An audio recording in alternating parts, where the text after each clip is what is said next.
Валерий, қайырлы күн. Қал жағдайыңыз қалай? Рахмет, бәрі жақсы. Қазақстан халқы, менің достарым бізге бірнеше сұрақ жазып жіберді. Біз барлық пікірлердің ішінен бірнеше сұрақтарды таңдадық. Сіз сұрақтарға жауап беруге дайынсыз ба? Иә, мен дайынмын. Қазақстанға келмей тұрып, мен туралы мәліметті, жалпы Жәнібек туралы кімнен білдіңіз? Бельгияда танысқан келіншек арқылы мен арқалықтағы балалар үйіне хабарластым. Балалар үйі маған асырап алуға Жәнібекті, яғни сені ұсынды. Мен Қазақстанға келмей тұрып, Бельгияда болғанымда электрондық пошта арқылы тек қана жалғыз Жәнібектің фотосы мен мәліметін алдым.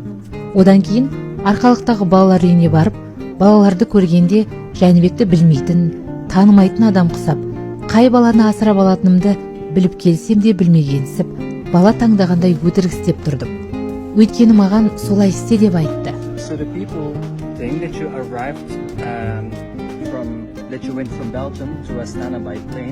Бельгиядан Астанаға ұшақпен жеттіңіз бе? Ал Астанадан Арқалыққа қалай бардыңыз?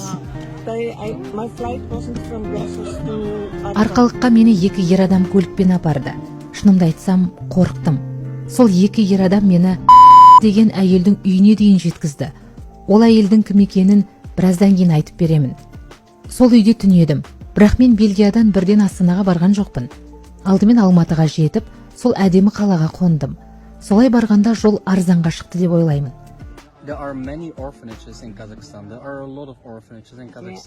Қазақстанда балалар үйі көп қой. Неге Арқалықтағы балалар үйін таңдадыңыз?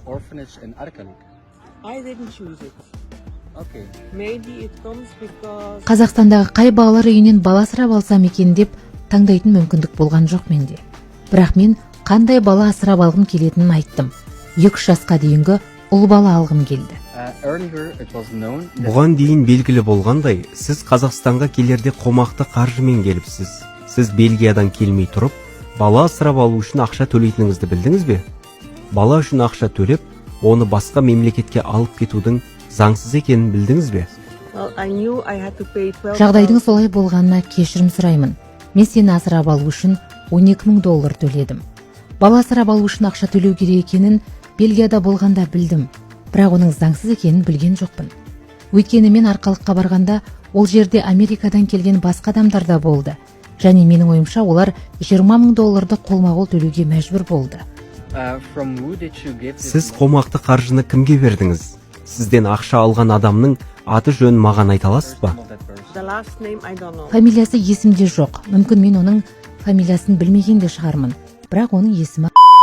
Ол Арқалықтағы балалар үйіне жақын маңда тұрды. Менің ойымша, ол ағылшын тілінде сөйлейтін жалғыз адам болды. Сондықтан мен онымен байланыста болдым. Сіз Жәнібекті асырап алып, оны Бельгияға апарғаннан кейін, сіз сол ақша алған адаммен сөйлесіп тұрдыңыз ба?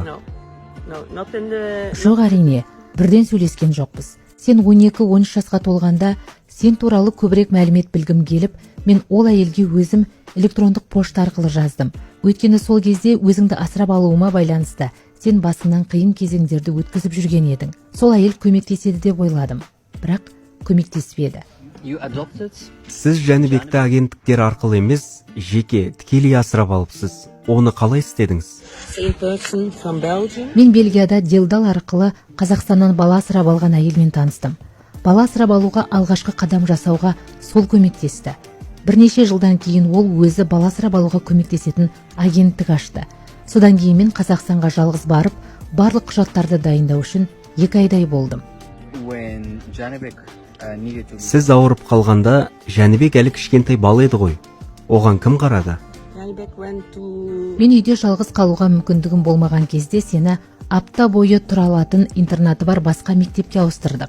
Демалыс күндері сен Джина тәтеге жиі баратынсың. Оның кішігірім балабақшасы болды. Сені үнемі қуана қарсы алатын. Мен де демалыс күндері үйде қалуға мүмкіндік болса, сен де үйге қайтатынсың. Жәнібектің анасын тезірек табуға көмектесу үшін бізге қандай маңызды ақпаратты айта аласыз? Мен сенің биологиялық анаңды америкалық іздеу компаниясы арқылы табуға тырыстым. Бірақ ешқандай ақпарат табылмады. Бір күні сен туған анаңды құшақтап, арманыңа жетесің деп үміттенемін. Менің ойымша, қосымша ақпарат алу үшін хабарласуың керек. Менің ойымша, ол көп нәрсені жасырады.